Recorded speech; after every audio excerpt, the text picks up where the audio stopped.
Hi, welcome to another episode of Conversations with Eminent Women with myself, Tshegohaco Moagi. This is the space where we speak to women doing phenomenal things in whatever space that they're in. And today we're going from, get this, journalism to politics.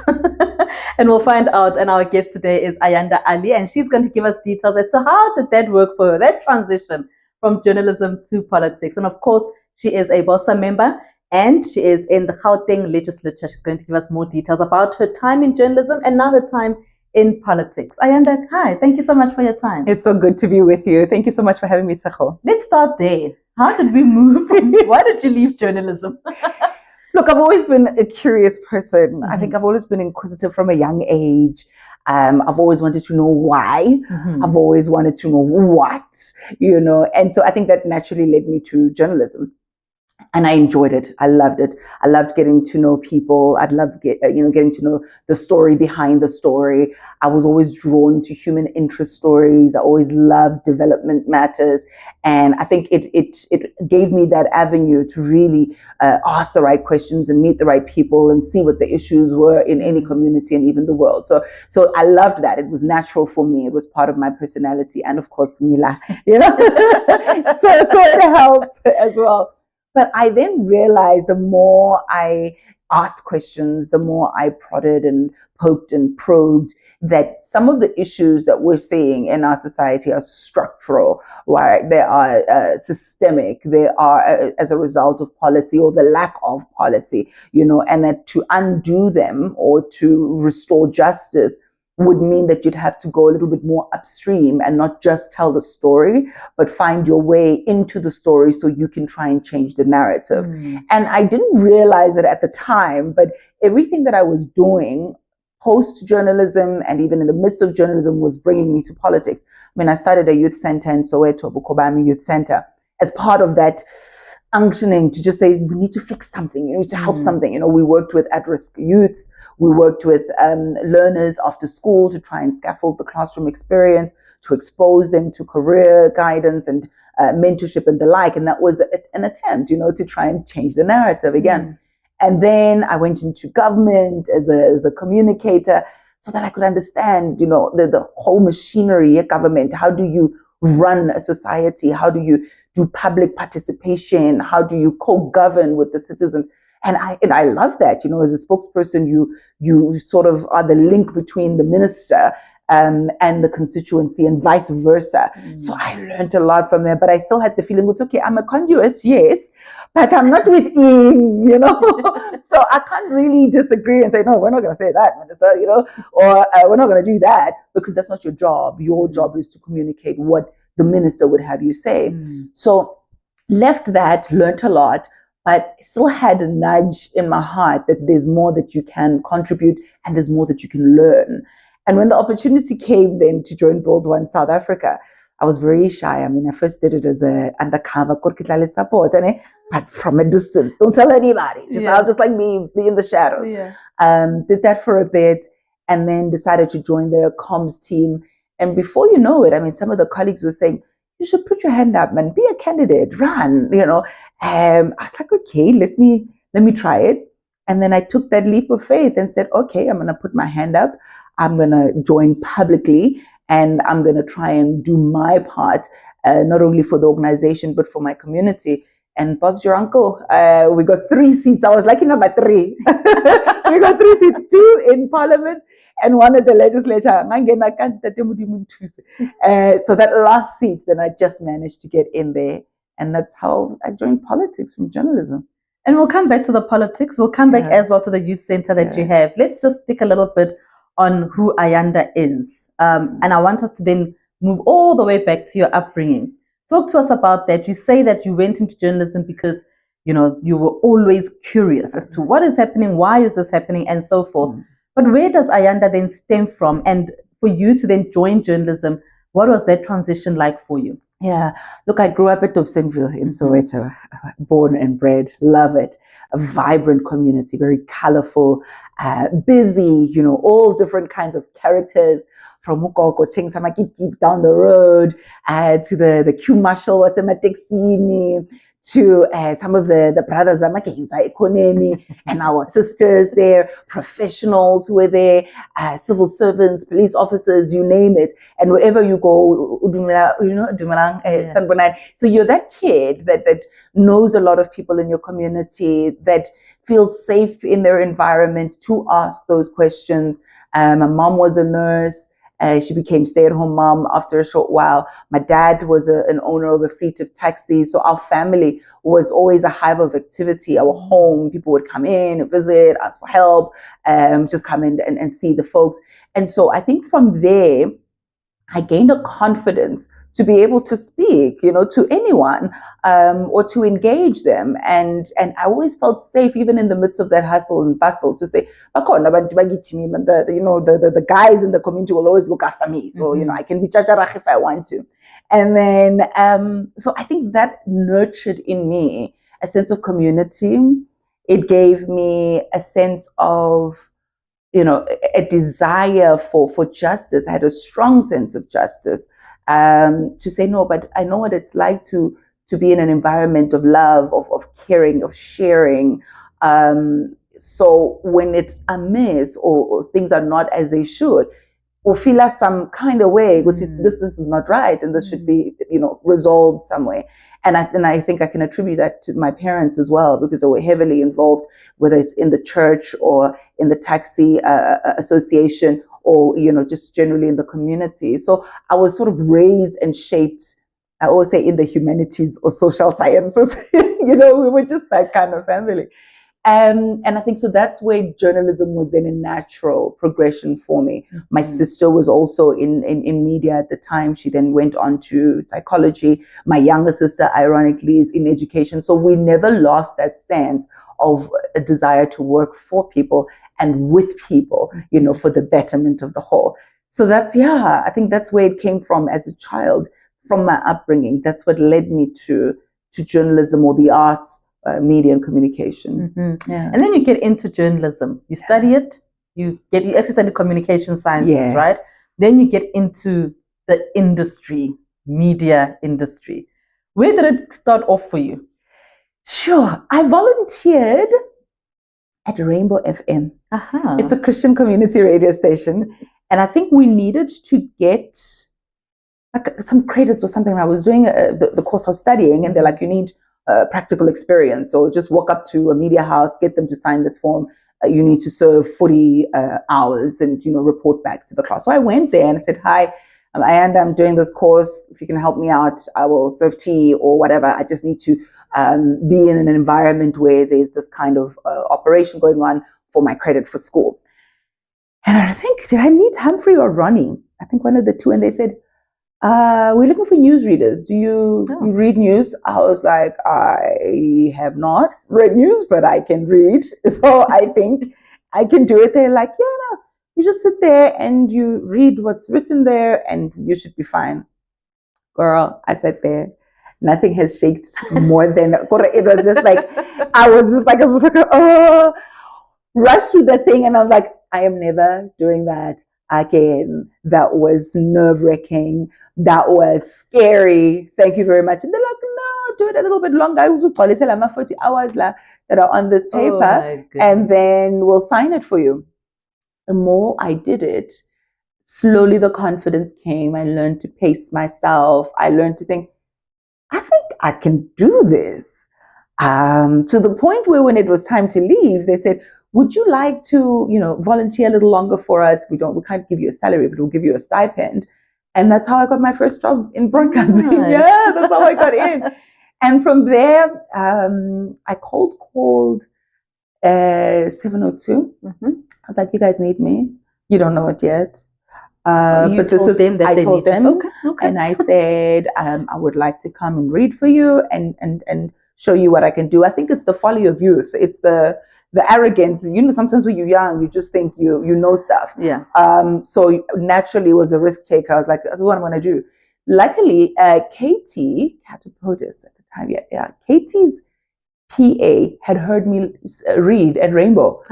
She says, I'm going to tell Katie to give you a call, etc., etc. Katie gives me a call. I come through, I do the audition, and I get the job at 702. Mm-hmm. And I think from then it was ENCA. There, I think they had same thing. I think there I was headhunted. I wasn't as arrogant. Life had humbled me a little bit. And then I went from there. Went to SABC. Loved it. Learned a lot. Understood that every single environment has got its own policies and its own politics, its own advantages and disadvantages. I mean, any work environment has got that as well. But I had always approached every experience with a desire to learn and a desire to grow, and to eat the meat and throw away the bones. Take what you can use and throw away the politics and the uneasiness or the difficulty, and try and see how you can improve yourself. Yeah. Between radio and TV, which do you love the most? It's tricky because I think different mediums work for different things. Yeah. For storytelling, I love television because there's some things that you cannot even articulate, that all I have to do is show you a picture. I mean, you think of Marikana, you see the green blanket, the fist in the air, and the dust. You don't have to say much. Those visuals will just tug at your heartstrings. But for conversation, it has to be radio, because radio removes the facade. You're not mindful of your lip gloss or what you're wearing, or oh my gosh, am I breathing in properly? So with radio, you really are listening. You're not distracted by any of the aesthetics, and you're able to hear, I think, the heart of what someone is saying. And that's powerful, because those kinds of conversations enlighten, they impact, they equip, they give you your own aha moment. So you're speaking to somebody else about what they're going through, but you're reflecting on yourself. You're like, girl, you need to do some work there as well. So it's both. I think it's both for different reasons. Yeah. Which place, and I don't know if you want to mention it by name, but which place do you think gave you the biggest challenges or the most challenges? In journalism. In terms of the workplace itself? The workplace, the people, which space do you think was very challenging and really sharpened you? So SABC, and we always say, they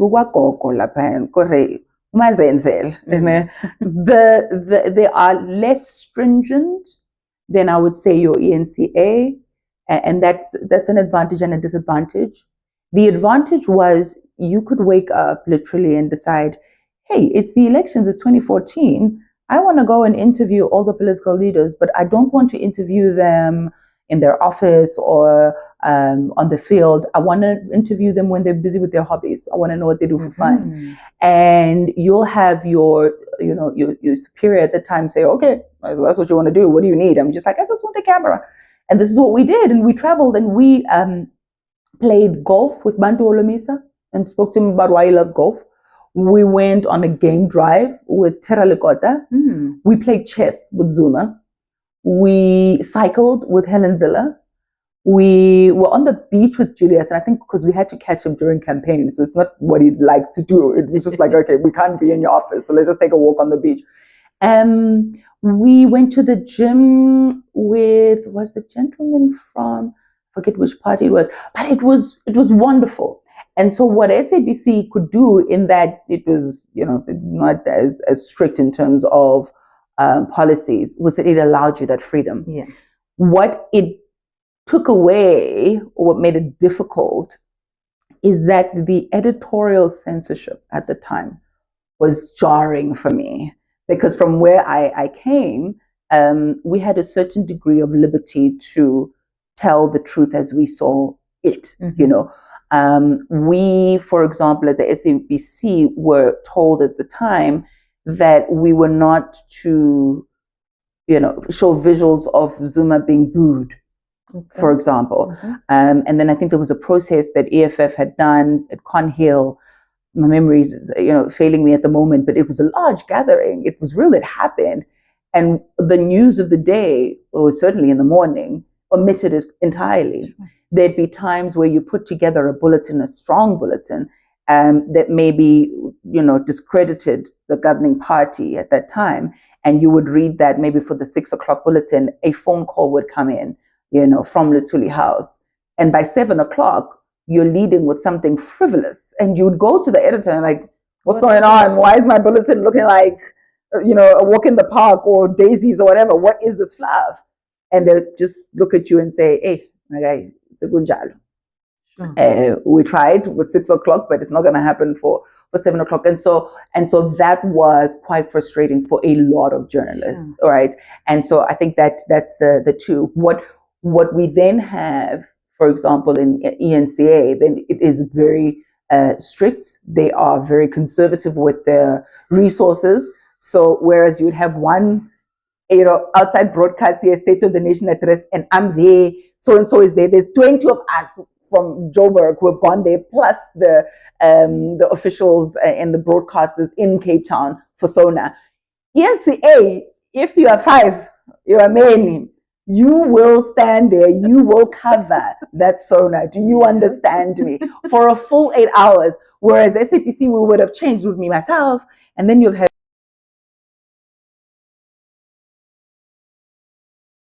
there's 10 of us on air. Every 2-3 hours, change somebody else. ENCA, you will work, Papa. You will cover that SONA. Do you understand me? And so, so I then learned also the importance of that structure, the importance of being mindful of resources. I mean, I guess because they can't be bailed out by the state, they were very considerate of that. But at the same time, before you get promoted to any position there, my guy, you must just pray someone resigns. You must just pray that something happens. So the opportunities, you can't just wake up there and say, hey, I want to go and interview so-and-so and do, because the resources are limited. But also there's a clear, defined hierarchy. It's not just anyone who goes there. So you had to be more creative about how you would get your stories out there, etc. You have to fight for it. So again, advantages and disadvantages. I think that is what comes out for me clearly, in terms of where I found challenges and where I found liberties and an ability to explore. And then I think that's my experience thus far, at least. How do you think you've been able throughout the years, actually, now when we look at your career, even in politics, how do you think you've been able to handle the negative comments that come? I mean, social media has taken over our lives, really.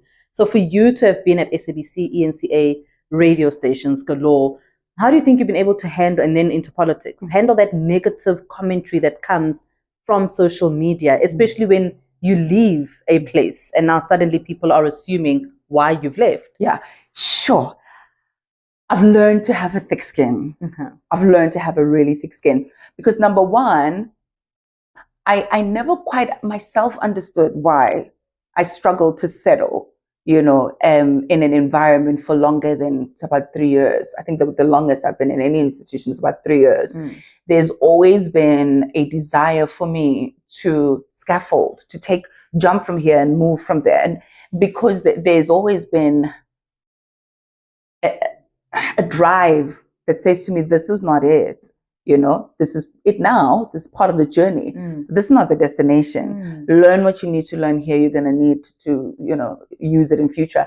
I mean, I remember the one time when I was in my quiet time in prayer and devotion, and I strongly felt the Lord say, pack light, we travel intense. Sure. So don't ever be so rooted in a place that you will not be able to move when I say move. And I didn't understand it at the time. What do you mean? It's just like, don't build a brick house here. We're not staying here. We're en route. So pack light, because we travel intense, not brick houses. And so now it makes sense where I am now, because I've used everything from broadcasting to community development to comms, etc. I've used everything that I've learned along the way to be where I am today. And so I also would not understand sometimes, I'm feeling a sense, my time is up, we need to go. It would either be triggered by something that happened, or it would just be triggered by myself saying, I love it here, but it's time to go. So when people would then say, well, no, we don't trust you. When you are going to leave anytime. So whenever you'd arrive at a place, hey guys, I've just joined Power FM, etc. They're like, we're waiting for that resignation letter. You're like, what do you mean? Then when you've had us too much, we don't trust you. So I've learned that there are things that I also don't understand, that I can't then defend. But also because I know my truth, it has had to be enough for me, and I've had to let go of the need to be understood. We have a desire as human beings, as part of the connection that we have with each other. I want you to badly understand my intention. I want you to badly understand where I'm coming from, what my pressure points are, where my pain lies, etc. But there are times when you must be okay with the fact that you will not be understood on this. And there must be a part of you that is able to settle even in the midst of that wind. And, when I went to government then, so when I went to the Department of Transport, from journalism, I went to the Department of Transport, and people would then say, we've just seen, as you were a journalist, that you and the ANC, same WhatsApp group, and then you'd have to tell people that I had no idea that I would be in this job in this time. This is not something I planned for. And if I could tell you how I got here, it was pure serendipity, or divine direction, if you believe that way or that way inclined. So I had to stop. I mean, there was a time when you just like, I must tell them, first of all, second of all, etc. And then at some point I was like, I have to let go of the need to be understood. And if someone is determined to misunderstand you, there's nothing you can do about that. But it does still hurt. I'm human. I'm learning not to be emotional about it and to see it for what it is, either someone who's bored on social media, or someone who's genuinely concerned and doesn't know how to reach you, so they'll tell it like it is, or someone who has an opinion and just wants to share it, So you must be okay to say it's your opinion and this is how you're seeing it, and that's okay. So that's how I've dealt with some of the misunderstanding and some of the accusations. And even now, people are just like, now you're a politician. Now, Chigi, we're going to wake up, you're going to be a dentist. So you'll have to be like, you know what? I might just. I don't know. So yeah. Let's talk about you being in government comms. Yeah. Before we get there, what do you make of journalism now? I think journalism now is in deep trouble. I think it's dealing with a crisis of relevance. I think it is going through an identity crisis because of the emergence of social media, of podcasts and the like. Everybody has got a voice now. It's no longer a preserve for a select few. Anybody can break a story online, on social media. Anybody can report live from any scene at any time. And that, I think, has made many journalists feel redundant, or feel the need to become what they are not. Some of them then become slay queen journalists. Some of them become political commentators. Some of them become the story itself. Some of them become presenters. They give their own opinion or view of a story instead of reporting independently. So there's a whole lot of confusion, because now we have to redefine this title of what a journalist is, in the midst of everybody that is able to do exactly what we do. Who are we? If we're not exclusively telling the story, you can get live updates from Tom, Dick, and Harry on social media. So who am I if I say my job is to tell a story and live updates? So I do think that it's a crisis of relevance. But in the midst of that, what needs to then happen is that redefinition. There is still very much a need for journalism, very much. But it's not going to be the usual popcorny journalists that we are seeing now that rely on press statements and media briefings, because that's not where the story is. It's not going to be journalists that rely on media releases. I mean, at my time as a communicator, I remember distinctly saying, we keep saying this and that and the next thing, But if there was a clever journalist, and that's the wrong phrase because they are very clever journalists, they are under-resourced and sometimes facing pressures from editors. But if there was a journalist who had the liberty to sit on a story for 6 months and not be asked by your editor, what's the update, where's this, etc., you could unearth so many shenanigans that are happening. Just at the department where I was at, I was like, if someone could sit there and say, no, let's look at the press releases from the last 6 months of these people. On the 13th of February, they said this. On the 27th of April, they said that.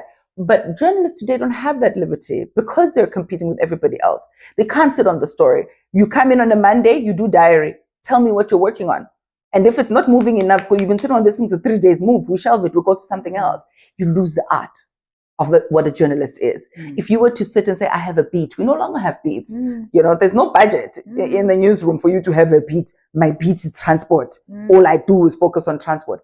Now, because Tshegohaco will do a story, he told on Monday, and then Tshegohaco's been sent to Kapa Madlanga on Tuesday. So Ayanda must now do e-tolls on Tuesday. And I must, what did you do? How far did you get on e-tolls? Hi, no. Baise Gauteng has paid it off. So I can't really specialize in a story. I can't ply my trade. I can't be a journalist and dig and get the story behind the story. I can't build my network properly in this industry, my connections, someone who I know. I'm immersed in transport.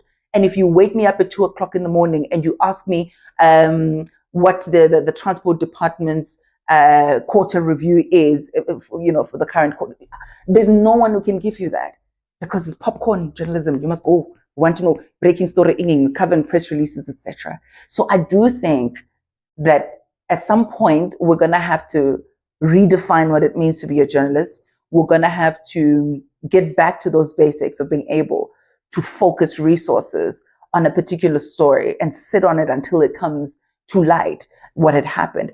And I do think that newsrooms are going to have to find alternative sources of income other than advertising and the like, because we've seen that also can affect editorial content. So it's a problem, but I'm of the view that wherever there's a problem, there's also opportunity. It can't just be when a river is flowing and this pot plant is in front there, and then the river decides, oh well, tough, there's a pot plant, we must turn back. It finds a way. It goes left, it goes right, it goes over, it goes under, but it keeps on flowing. So I do feel the profession is going to have to reckon with the fact that there's this pot plant that's here now, social media, citizen journalists, etc. Do we go around? Do we go over? Do we go under? Because we can't try to be them now. Yeah. And you can't move them out the way. You can't move them out the way. Too far gone. Can't move them out the way.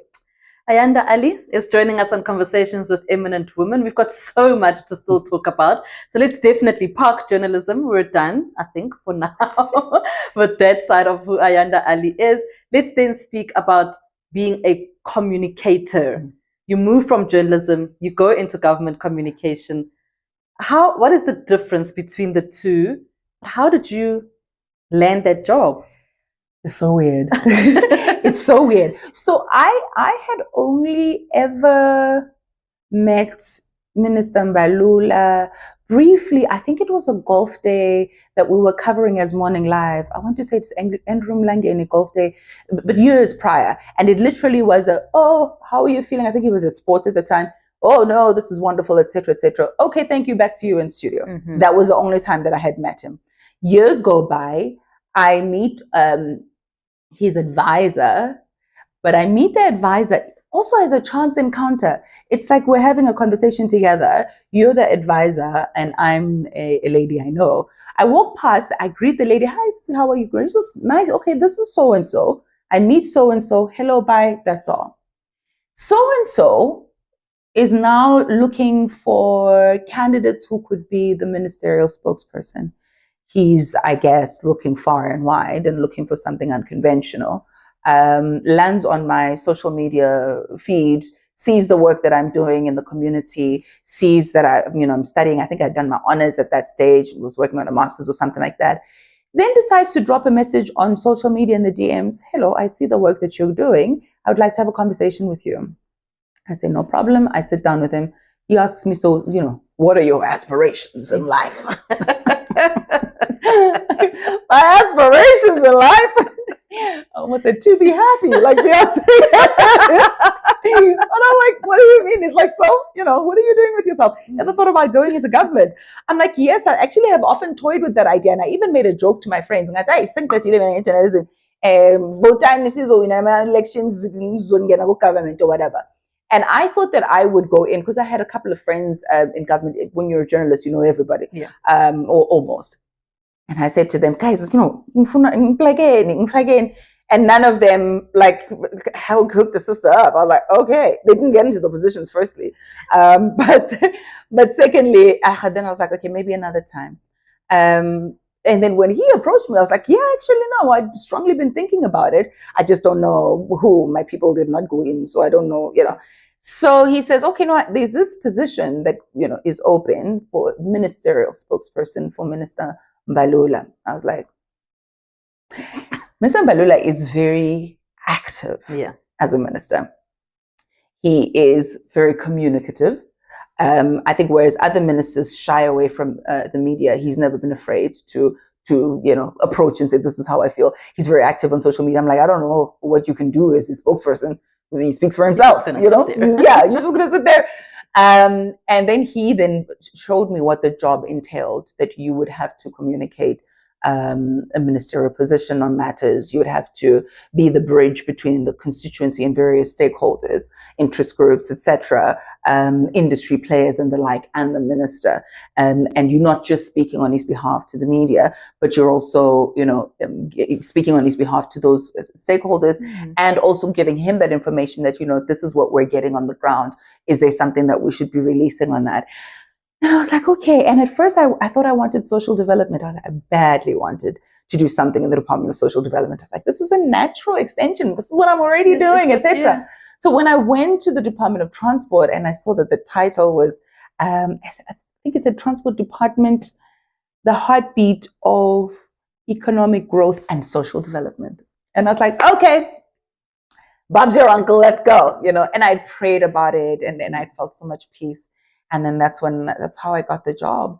And it was a roller coaster.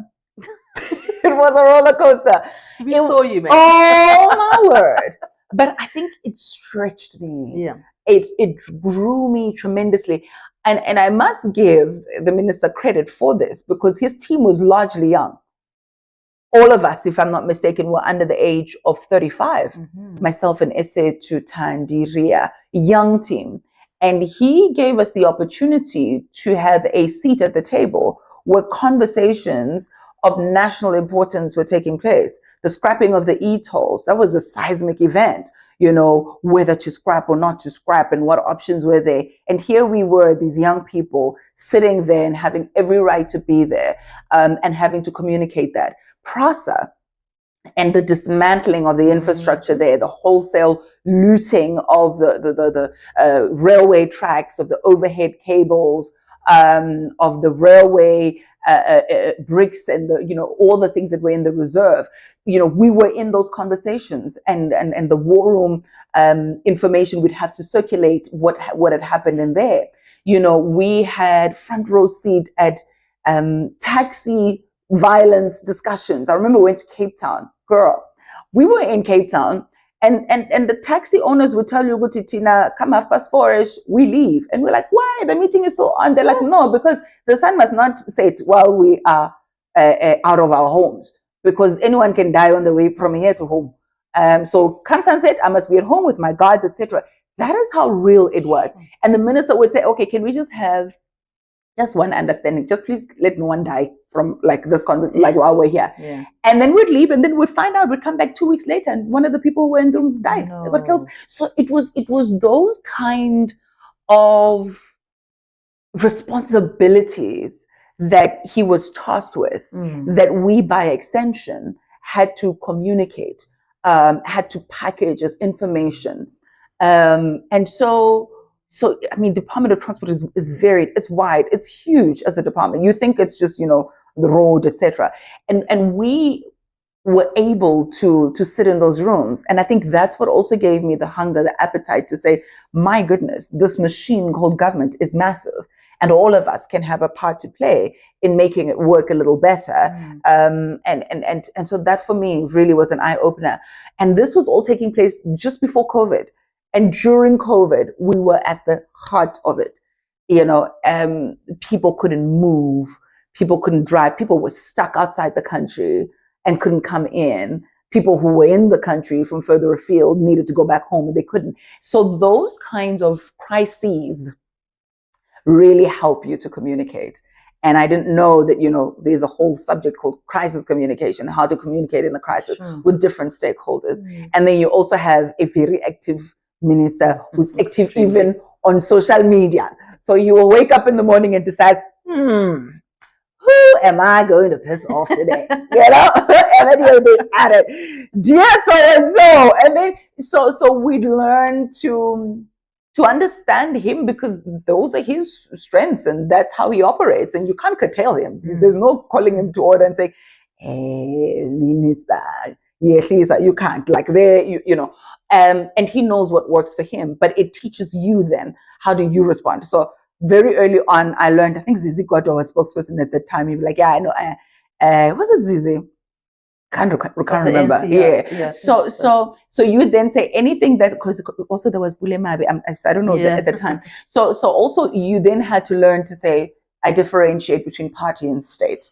And any matters that have to do with party, please can you kindly speak to the spokesperson for the ANC. And any matters that had to do with family, you can then say, please can you speak to a family representative. Anything that has to do with the Ministry of Transport and with him in his capacity as a minister, then that you can send my way. But a very important, and this is a final lesson, and I think it's what was the light bulb moment for me. A very important component of being a ministerial spokesperson is that you're exactly that. You are the mouthpiece of the minister. Your opinions on any subject do not count. If you then decide, I'm going to be creative and I'm going to say the minister said this, he will call you to order, say, that's not what I would say. So you would know to communicate only that which he would say. And that's both liberating and frustrating at the same time. It's safe because there's no room for you to meander, but it's frustrating because sometimes when you don't agree, it's not your position to say, I don't agree. You must communicate it the way he would have you communicate it. And one person really landed this for me, which helped me in my decision to leave. He said, you're not a public servant. You're not here to serve the public. You're here to serve the minister. That's the difference. Sure. The minister is here to serve the public. He takes the oath to serve the public. He is accountable to the president on how he has served the public. You do not serve the public. You serve the minister. And you serve at the minister's behest. And if there's ever a clash between you wanting to do something for the public or for the minister, you're here to serve the minister. And that penny dropped. And it's true. You speak on behalf of the minister. You don't speak on behalf of the public. Of course. And you don't speak to serve the public. You're here to serve the minister. And at that point, I then realized I've learned everything I need to learn. I've had the privilege of being at the front row where, matters of national importance were taking place. I've learned a lot. I've grown a lot. But I can no longer fulfill this particular responsibility. And I left. Let's then speak about your youth center. Yay! Yes, please. Because there's a lot to Ayanda. And it's not just the journalism. You not see the why I'm tired? Let's talk about that. When did it start for you and what's happening now with it? Yeah, it started in 2015. It started really, it's 10 years. Amazing. It started with a desire to bring a sense of equilibrium and equity between kids in the township and kids in suburbia. I had the privilege of living in the township and experiencing the pros and cons, etc., and going to suburbia every day for school and experiencing the pros and cons there. And by virtue of my exposure, I had seen that I was able to accelerate career-wise and otherwise at a faster pace than my friends who were just as smart, if not smarter, actually, who were in the township. And I realized that the difference was the access or lack of access to opportunities. So because I was privileged enough to go to your former Model C schools, to go on tours, to go on workplace excursions, and the like, I was able to see more, I was able to do more, and I was able to become more. But my peers were stunted, because of their environment. And I felt that can't be right, because these are people who I know, pound for pound, they are capable, they are just as driven, just as ambitious, just as hungry, but they were structurally excluded. And I thought we need to have a center where our youngsters in the township can get the same exposure to career guidance opportunities, to extracurricular activities, to excursions and the like, and to educational assistance as those would, in suburbia. And so we had tutors who would come in Monday to Friday and help with homework and projects, etc. We would take them everywhere we could. We had incredible sponsors and donors. And we did that, and it was a blast. And kids got to go to varsity for the first time in their families, in their generation. Kids finished matric, and, parents would say, in this family. It was incredible. Some of the testimonies that were there, now you see them, they're adults, they're working, they're driving, they're parents, some of them. It's incredible. And we did that solidly, and until I joined Department of Transport, we had an exodus of sponsors, because now you're working for government, and the governing party of the day was not very popular. Still is not very popular, and it ain't know why. And so a lot of our sponsors did not want to be associated, and rightfully so. They had their own policies about working with government or working with political parties. And because I was a ministerial spokesperson, I was attached to the minister. And so we started to see, an exodus of sponsors. And I was like, I know, I'll carry this. I've got it. I had it for a little while, right? And then I did not have it. And then COVID hit. So even our individual donors who would just say, keep 1,000 rand a month or 200, etc., were hard hit. And they had to pull back. It was tough, but the team insisted we are going to keep the center open during COVID, and those who could come with the smaller classes, etc., could come. And they really were the lifeblood. And it was humbling for me, because I got to realize that I started something that has become much bigger than me, and that other people bought into, to the point where they were even more passionate about this thing than I was at that point. I was exhausted financially and otherwise. But they had decided, we believe in this so much, we're going to continue. And so they did. But slowly then they would go and get jobs as the economy opened up, and as the restrictions eased up, they went and found work. They have to, they can't live on sentiments and good vibes. And so it struggled a lot. But again, the goodwill was there. Fast forward that, I then joined politics, and whatever, one or two that were left still donating, were like, now we really can't donate, because we can't be partisan, And that was tough. And we had to take a decision to say, we need to close for Kubami. We don't have the resources anymore. It was tough. And so for the first 3 months of this year, we were not open. The parents came to the fore. The parents came and said, "Sizobasapha abantwana. Sizokhipha ama 1 rand, sizokhipha ama 2 rand, sizohlanganisa something when you can't close."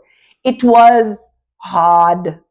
It was difficult. It was confusing. And I write about this. I have a book that I've written about how to change a life, how to save a life is what I call it. But it really is about how you, in trying to self-actualize, really can help a community, and that community can in turn feed back into your well-being. And the work that we did at Bukubami, and the lessons that have been learned and gathered along the way. And the parents came forward, and they started donating. We'll buy toilet paper. We'll do this. We'll do that. And it's there. We've got smaller sizes now. It really has been a struggle. It really has been a learning curve also, But the spirit of the community to keep the center open really has been the highlight of what we've been doing right now. So yeah. I mean, what does that do for you? To know that in the very darkest times, your community still comes together for you. It is humbling. It's humbling because when you've always been in a position, I mean, I started working, I told you, from varsity when I started out and said, hello, I'm here to, fill out this form, etc. That's when I had started earning money, So I had always been self-sufficient and I'd always had enough to share. And I was now in a position where I was exhausted financially and could not share and could not keep this open. So there's a level of embarrassment that comes with that, to say, I'm always the one who says, hey, I was thinking I'm a drink. I was thinking I'm a quarter. Now you can't do that. And there's also a level of shame that then says, if I can't provide for my community, will they still accept me? Sure. And who am I if not Mreki? Because all my life I've been Mreki. But now if you're not able to provide in that way, will they still accept me? And then the affirmation that comes from people to say, why didn't you say that you can't anymore, or that this is heavy, or that we should help?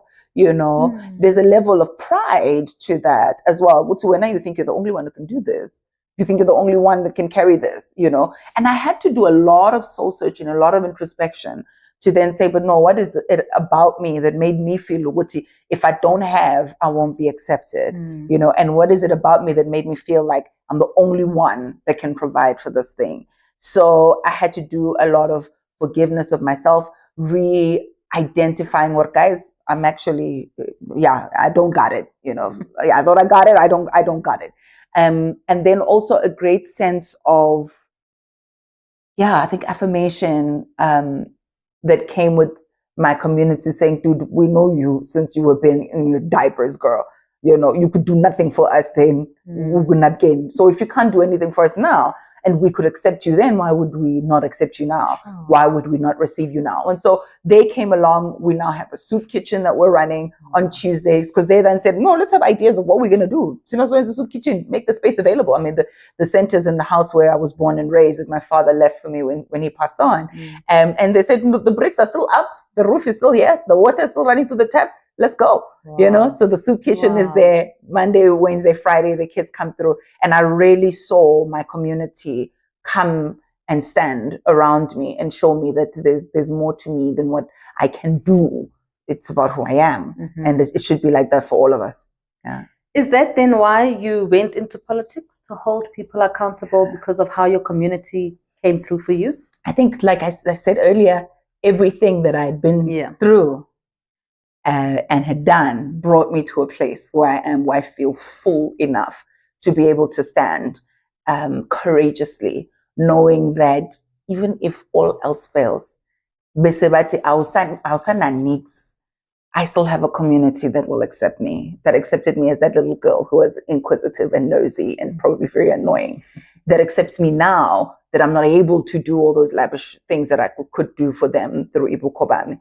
And knowing that Angsin Dandan, it gave me the fullness to stand boldly and fight wherever I see injustice, whether it's a multinational company, whether it is a premier, whether it's a president, wherever we see wrongdoing.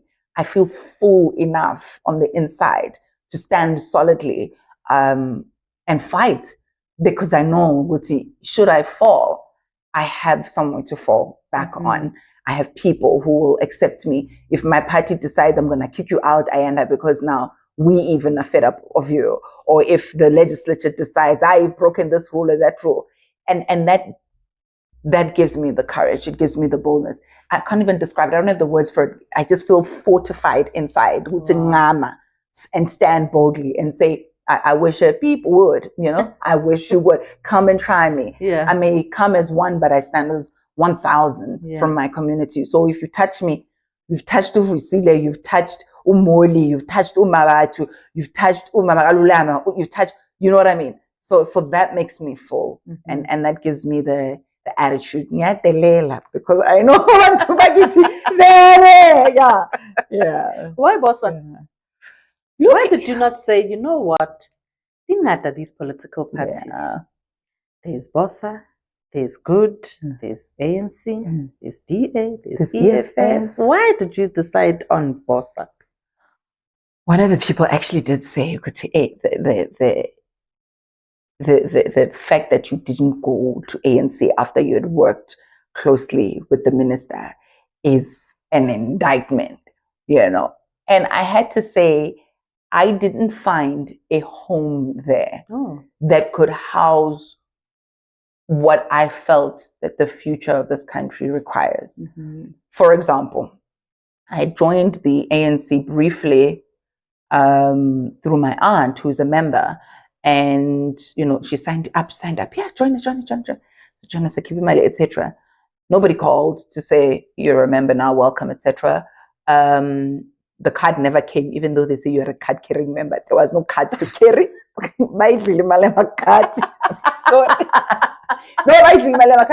So and then also the only time I got an invite was when there was like a branch meeting and somebody needed numbers.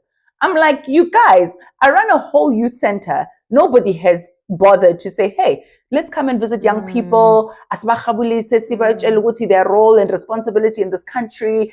Let's teach them about voter education or whatever, civic education and training, what the public protector does.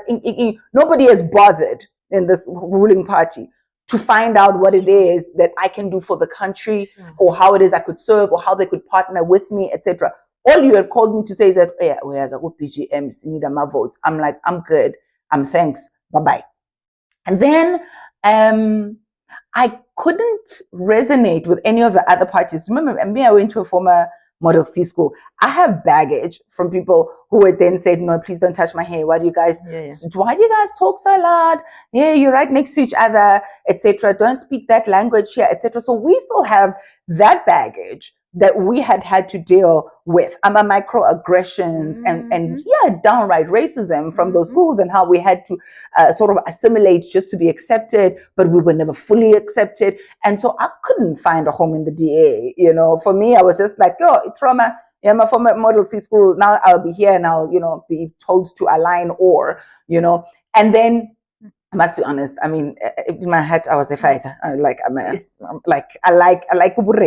I have to tame myself now and then. but I really believe so much in some of the values, that the EFF would pronounce. But because the people, I couldn't. Yeah, I couldn't submit under, because when you're joining a political party, you're submitting yourself under a certain leadership. But I see the work and no shade there. But when Build One South Africa came, I saw a vehicle that was able to take the work that we do in the community and bring it into the corridors of power. They were able to say, if you are active in the community and you want to agitate for your community, in Parliament or at the legislature, join us and we will give you that platform. And that for me was a very good value proposition, because as I was saying, the work was already being done. I had already had this experience, etc. All I wanted was to be able to be in some sort of chamber and force people to account for the problems that I'm seeing, etc. So it was such a beautiful, marriage of ideas. And they gave you that opportunity, that certain level of autonomy to run community projects. In fact, the more active you were in the community, or the more they loved you. They were just like, we want you to be on the ground. We want you to be working with Abu Mama, etc. And that for me really spoke to my heart, to the point where, when I had emceed their 1-year anniversary, I literally was doing it as an MC, as a favor to Nobuntu, to then say, no, I'll MC. And then Musi was worried, are you not scared to be politically aligned? I said, my brother, the house is on fire. The country is falling apart. There is no time for you to say, I'm not going to get ANC gigs anymore because they saw me on the stage with Bossa. Dude, there's nothing left to save if we don't all stand up. And then after that, when we started going to their events and I decided I'm going to help out in their comms team, etc., it became more natural for me to join as a candidate. I felt at home, and I felt that the values that I espouse really could find resonance and expression there. So other than the fact that Musi was my homeboy, that we like grew up in Dobsonville and we went to the same high school and we never knew each other, by the way. Really? Not at Dobsonville, not in high school as well. Because he matriculated maybe about 3 years before I came to the high school. Okay. But he came back, he was Aloysius then. He was on what then? He was Aloysius, but he was the legend of Aloysius. Oh. So he was this mythical person that everybody would talk about when you were at the school. When Aloysius was here, Aloysius this, and I was like, oh my word. So when we were in matric and I was appointed deputy head girl, and we had that ceremony, Aloysius came. And Aloysius delivered the address, with his Aloysiusness. And we were like, oh my gosh, wow. But we still like we were never friends. We never like socialized or anything. Only time we like met properly was when I was a journalist and he was a politician. I'm like, dude, our paths have been crossing, crossing. Now look at you. And now look at us, So who holds Bosa accountable?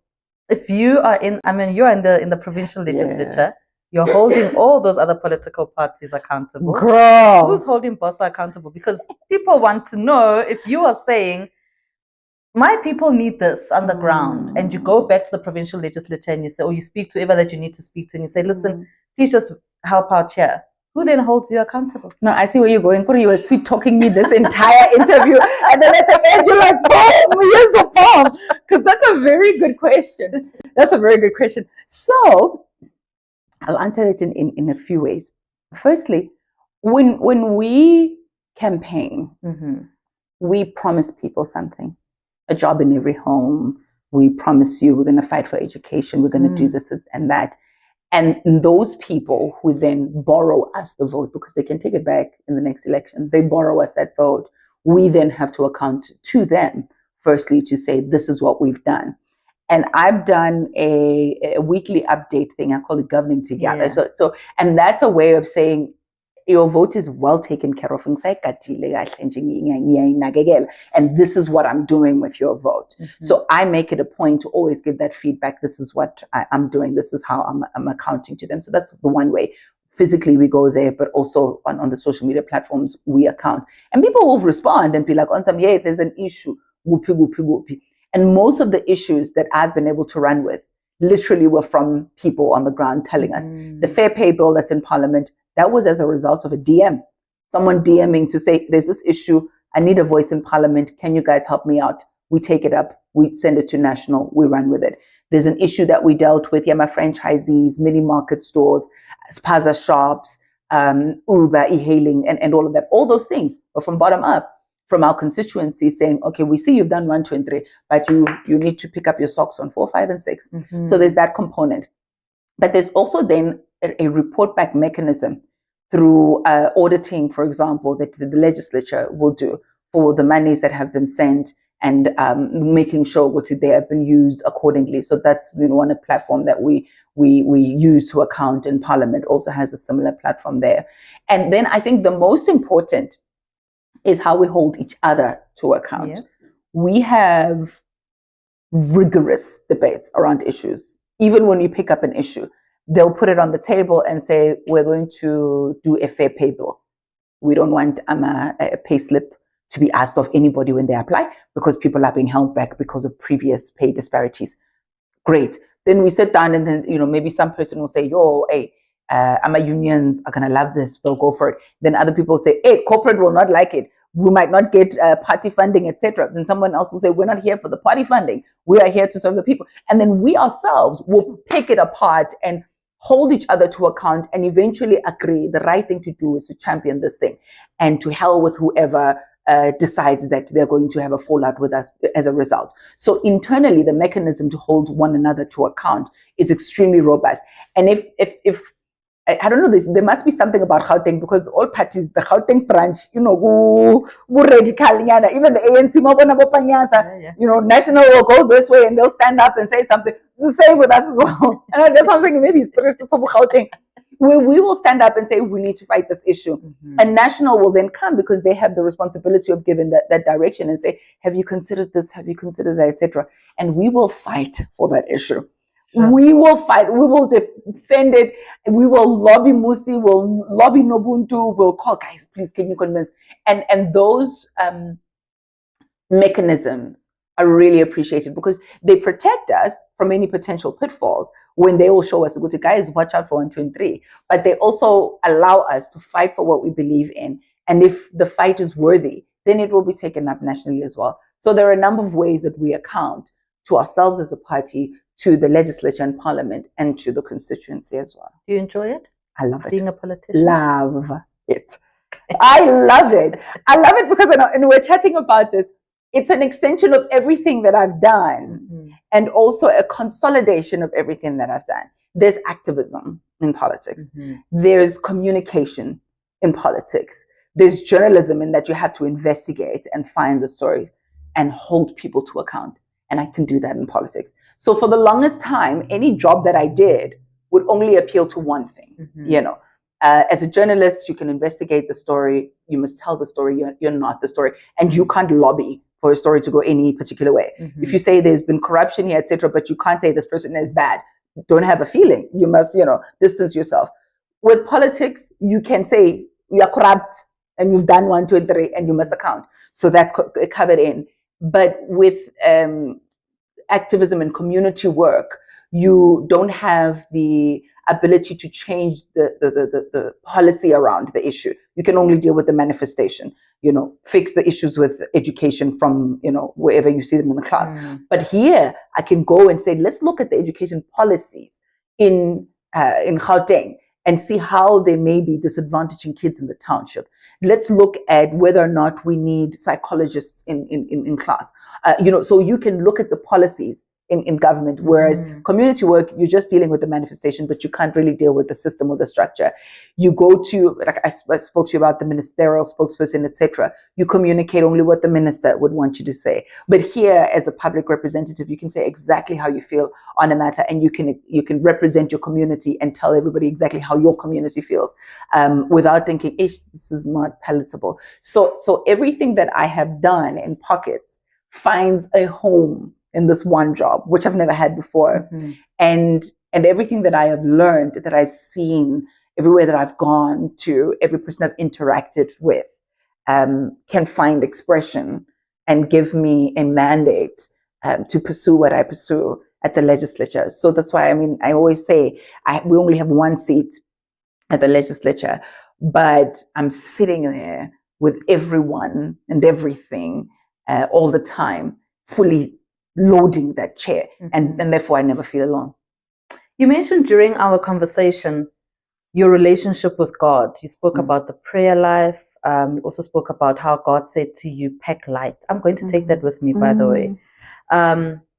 Let's talk about that relationship. Where does it stem from, and what does it mean for you to have that relationship with God? It's everything. His word is a lamp unto my feet and a light onto my path.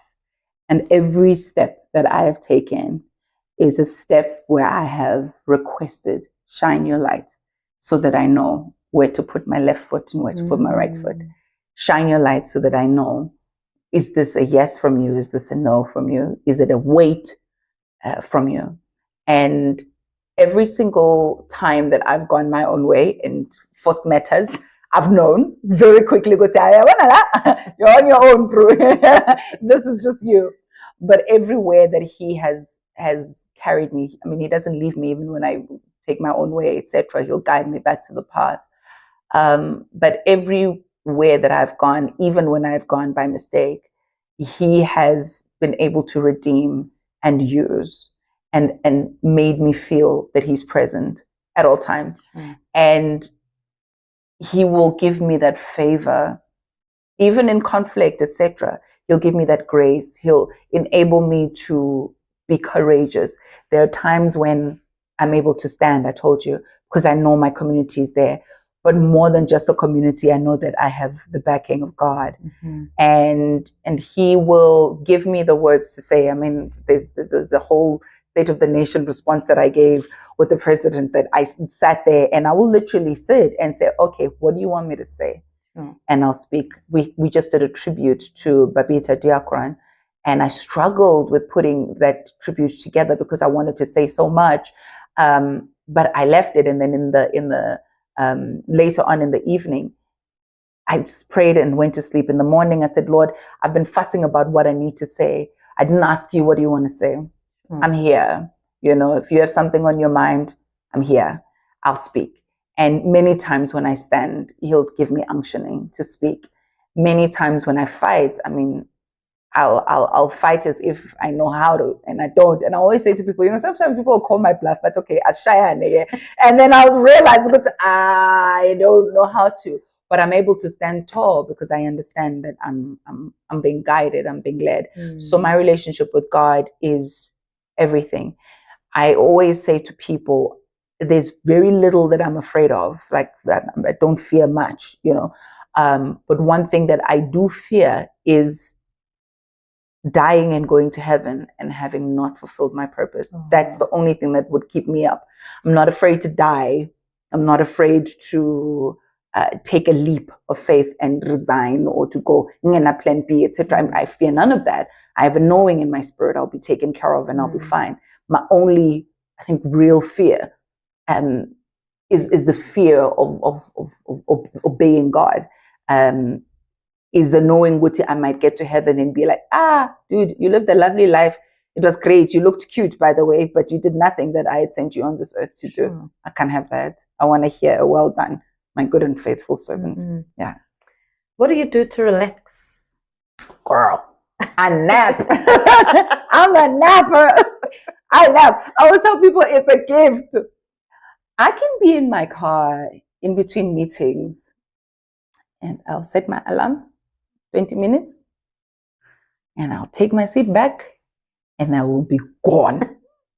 And then zolala, like ngalala mpupe in that short amount of time. In 20 minutes. 20 minutes. 20 minutes. Wow. And wake up and feel like I've just had a vitamin B injection. I will then be ready to go. Part 2, loading, we go. So I love naps, but I love it because I love the process of actually lying down, and before you sleep, you sort of process. Yes. You process, okay, what do I need to do next?